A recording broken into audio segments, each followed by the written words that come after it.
देखा होगा कि चिराग पासवान ने किस तरह से अपनी पार्टी को खड़ा किया, 5 सांसद लाया। चिराग पासवान से पूछे नहीं कि जिस दिन उसने कहा था कि आपके खून और मेरे खून में फर्क है, मैंने उसी दिन कहा था कि नहीं तुम तुम्हारा भतीजा और मैं तुम्हारा चाचा हूँ। मेरे चाचा जी के साथ मेरी यादें यहाँ पर बहुत सारी रही हैं। उनके साथ भी मैंने बहुत समय, इस घर को बिना उनके मैंने कभी सोचा भी नहीं था, पर जो परिस्थितियाँ उन्हीं के द्वारा बना दी गई। सबको पता है कि चाचा की गलती कहाँ है और भतीजे की गलती कहाँ है। चिराग एक बात और कहते हैं कि मैं बदले की भावना से कार्रवाई नहीं करता, मेरे साथ मेरे चाचा की भी यादें हैं इस दफ्तर में। हम शुरू से संगठन करता रहे हैं और जब हमारे बड़े भाई साहब पासवान जी भी जीवित थे जी, और देश के मानचित्र पर उनका नाम आया, उसमें कहीं न कहीं मेरा योगदान था। 5 को सांसद जीतने वाला पार्टी है जी, उसके दल से 22 आदमी भाग गया, बड़े बड़े नेता 22 भाग गए।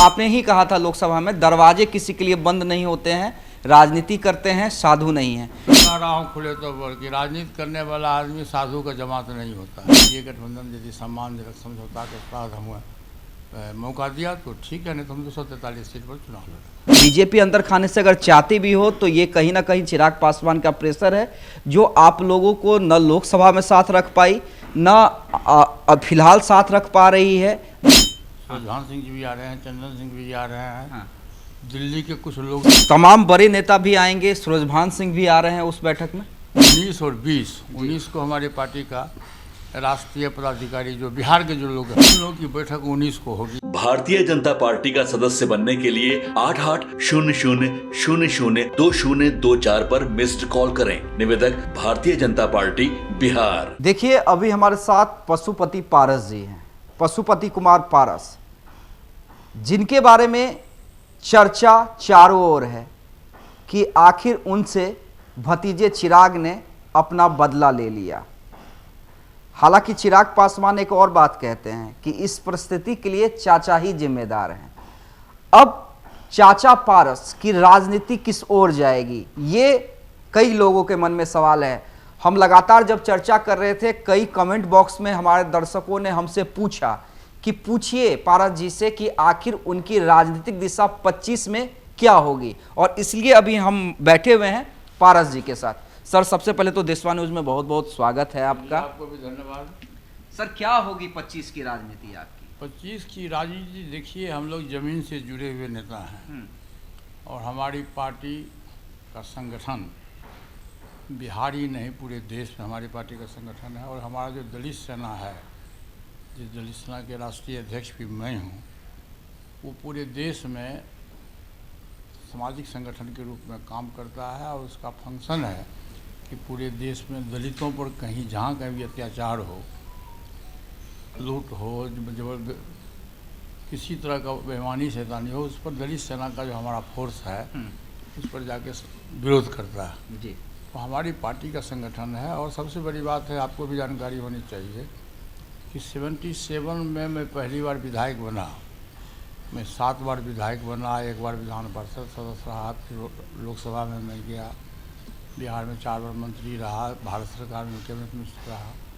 हम शुरू से संगठन करता रहे हैं और जब हमारे बड़े भाई साहब पासवान जी भी जीवित थे जी, और देश के मानचित्र पर उनका नाम आया, उसमें कहीं न कहीं मेरा योगदान था और मैं संगठन करता रहा हूँ और मैं आज भी संगठन करता हूँ।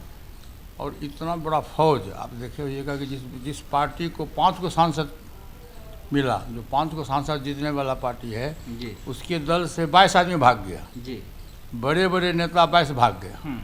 और जिस हमारी पार्टी में एक भी टिकट हमको नहीं मिला और एक भी सांसद नहीं है, फिर भी हमारे पार्टी में इंटैक्ट है पूरे बिहार के जितना भी 38 जिला है जी, 38 जिला के जिलाध्यक्ष और प्रदेश पदाधिकारी जितने भी लोग हैं, जी, इन्हें किन्हें लोग चले गए होंगे टिकट के लोग में, नहीं तो रेस्ट सभी लोग हमारी पार्टी के सदस्य आज भी हैं और हमारे प्रति सभी लोगों को विश्वास है। और उसी विश्वास को जताने के लिए मैं 19 और 19 को हमारी पार्टी का राष्ट्रीय पदाधिकारी जो बिहार के जो लोग हैं राष्ट्रीय पदाधिकारी हैं और जो बिहार के लोग हैं, जो भी 42 हम लोग जी, मनोनीत किए हैं, उन लोगों की बैठक 19 को होगी यहाँ। और 20 को मेन पार्टी राष्ट्रीय लोक जनशक्ति पार्टी के जिलाध्यक्ष जी, दलित सेना के जिलाध्यक्ष और प्रकोष्ठ के जो अध्यक्ष हैं उन लोगों की बैठक 20 को होगी, और उसमें जो हमारी पार्टी में जो जितने भी कार्यकर्ता हैं, नेता हैं, उनकी जो सामूहिक राय होगी जी, और बहुमत की जो राय होगी, पहले सुन लीजिए, सामूहिक राय और बहुमत की राय जो होगी जी उसके आधार पर हमारी पार्टी का 2025 का जो विधानसभा का चुनाव है जी, उस पर हम संकल्प लेंगे और उस पर अपना काम शुरू करेंगे। अच्छा सर, क्या तमाम बड़े नेता भी आएंगे? सूरजभान सिंह भी आ रहे हैं उस बैठक में? जी, सूरजभान सिंह जी भी आ रहे हैं, चंदन सिंह भी आ रहे हैं। हाँ। दिल्ली के कुछ लोग नेता जो हमारे राष्ट्रीय नेता हैं, जोसफ जी हैं, मणिपुर से हमारे पार्टी की महिला सेल के हैं, वो आ रही हैं, रुचिका शर्मा जी आ रही हैं। काफ़ी संख्या, बिहार के तो सभी पदाधिकारी लोग रहेंगे ही।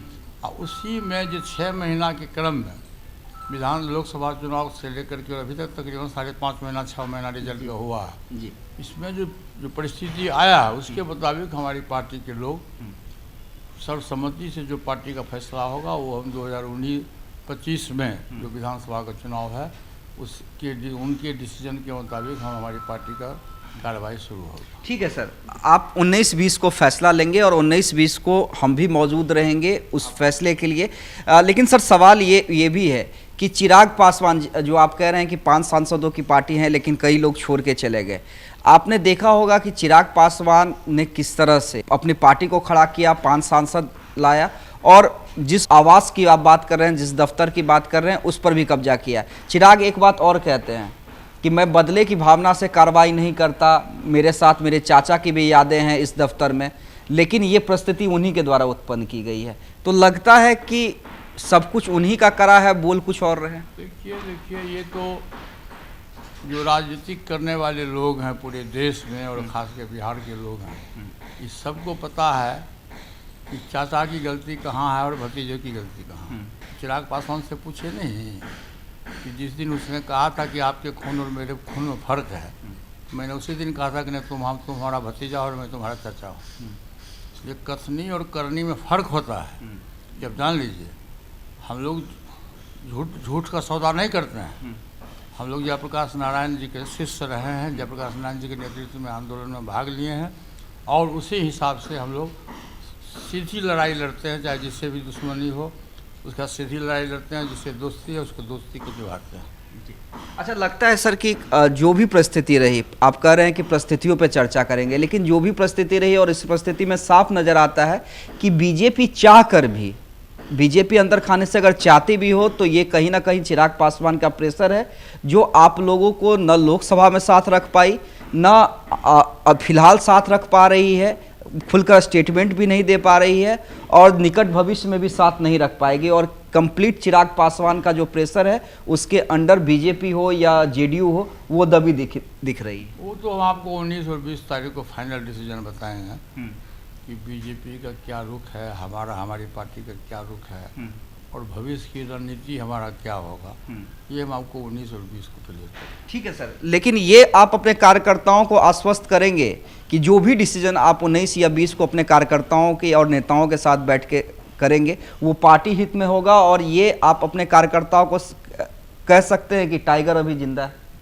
देखिए टाइगर जिंदा है, टाइगर क्या, उससे हमको बहस नहीं है। हम लोग को कहने कलेक्टर के आदमी हैं, जयप्रकाश नारायण जी के शिष्य हैं, हम लोग काम पर विश्वास करते हैं, झूठा आश्वासन नहीं देते हैं, काम पर विश्वास करते हैं। जो वर्कर्स की राय होगी, जो वर्कर्स की सामूहिक राय होगी, जो हमारे पार्टी के लीडर्स हैं, बड़े बड़े लीडर्स उस दिन रहेंगे, जो सब लोगों की आम सहमति होगी उसके हिसाब से हमारा घोषणा भी होगा और उसी हिसाब से अपना काम भी करेंगे। क्या ये माना जाए कि आप रहेंगे, सूरजभान सिंह रहेंगे, तमाम बड़े नेता रहेंगे और जो यंग जनरेशन है आपके पार्टी में वो भी राजनीति में अपना कदम रखेंगे? चाहे मैं प्रिंस की बात करूं कि राजनीति में है लेकिन फिर से उसी तरह से एक्टिव होंगे, या फिर आपके जो बेटे हैं मुस्कान वो भी एक्टिव होंगे पार्टी को खड़ा करने के लिए?